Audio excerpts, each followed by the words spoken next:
এগরা শহরে সরকারি জায়গা দখল করে ক্লাবঘর তৈরি করাকে কেন্দ্র করে গত সোমবার যে বিতর্ক ছড়িয়েছিল, ফের সেই বিতর্কের নয়া মোড়।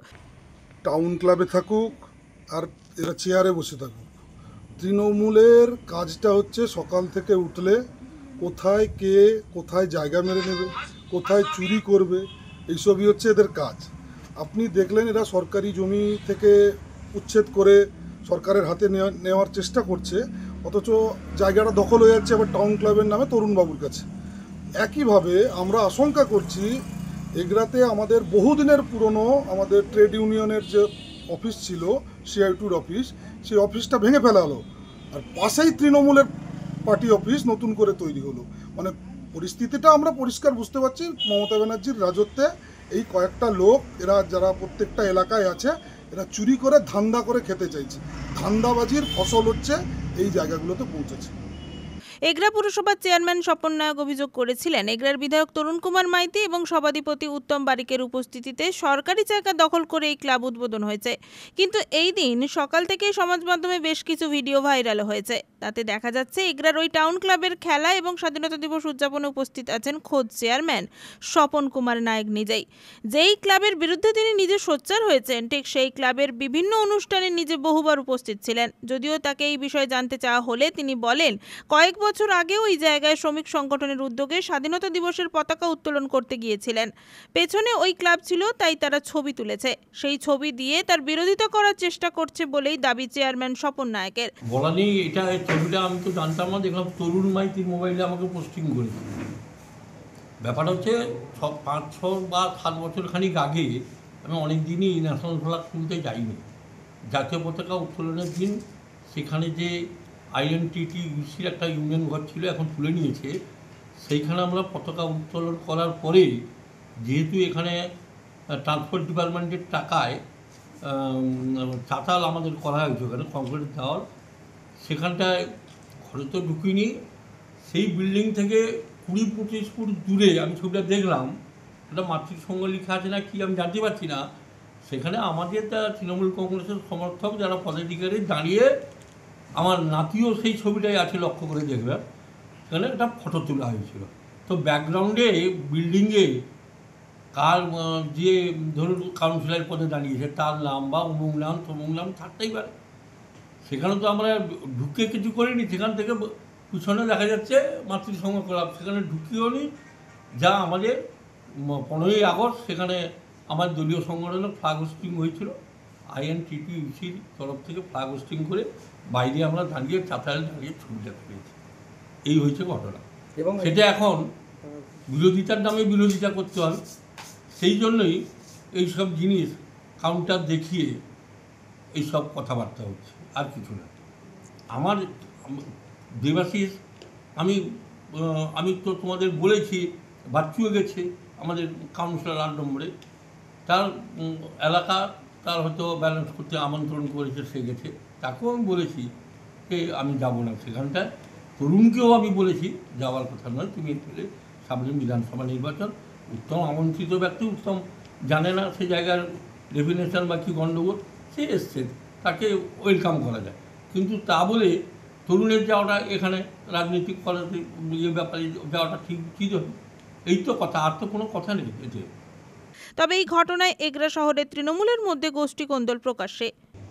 পৌরসভার জায়গায় যখন ক্লাবটা তৈরি হলো, তখন কি স্বপনবাবু ঘুমিয়েছিলেন?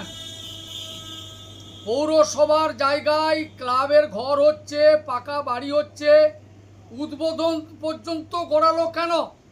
উনি কেন এফআইআর করেনি? যারা ঘর করছিল তাদের নামে উনি এফআইআর করেননি কেন? আর উনি কি বলছেন না, তার দলের সুপ্রিমো একটা সার্কুলার দিয়েছে সমস্ত সরকারি জায়গাকে মুক্ত করে দিতে হবে। এ সার্কুলার তো সভাধিপতিও পেয়েছে, এ সার্কুলার তো মাননীয় MLA সাহেবও পেয়েছেন। আজকে সেই অনুষ্ঠানটা যখন হলো, তিনি গেলেন না, তিনি তো MLA এবং সভাপতিকে অবহিত করেছেন। দেখুন, এসব গোটা, এসব নাটক। আমি আপনাকে বলি যে শুধু ক্লাব পৌরসভার জায়গা নয়, কিছুদিন আগে জেলা পরিষদের জায়গা, যেখানে ভাঙা হলো যেসব ঘরগুলি, আমাদের CI2-র একটা অফিস ছিল, ভেঙে দেওয়া হলো, কিন্তু তৃণমূল কংগ্রেসের অফিস থেকে গেল। এমনকি আপনারা জানেন যে মনীন্দ্র মেকআপ যখন চেয়ারম্যান ছিল এগরা পৌরসভার, তখন একটা বেলদা বাস স্ট্যান্ডে একটা বিশ্রামগার হয়েছিল। সেই বিশ্রামগারে এখন জয়ন্ত সাউর নেতৃত্বে সেখানে দোকান চলছে। এতদিন স্বপনবাবু কোথায় ছিলেন? তিনি কি ব্যবস্থা নিয়েছেন পৌরপিতা হিসাবে? আপনাকে আরও বলি, কলেজের যে জায়গা বিক্রি, এটাও এর আগে সংবাদ মাধ্যমে প্রচারিত হয়েছিল। আপনারা জানুন, আমরা যখন পঞ্চায়েত সমিতির আন্ডারে এগরাতে শ্মশান কালী মন্দিরের কাছে একটা কমিউনিটি হল নির্মাণ করেছিলাম, তৈরি করেছিলাম, সেই কমিউনিটি হলে জগদম্বা ক্লস্টার ব্যবসা চালাচ্ছে। আমরা বামফ্রন্টের রাজ্যসভার সাংসদ, আমরা এগরা যেহেতু পৌরসভা হয়েছে, মহকুমা শহর হয়েছে, এখানে মিটিং টিটিং করার একটা অডিটোরিয়াম ছিল না। আমরা 1 কোটি টাকা বরাদ্দ করেছিলাম।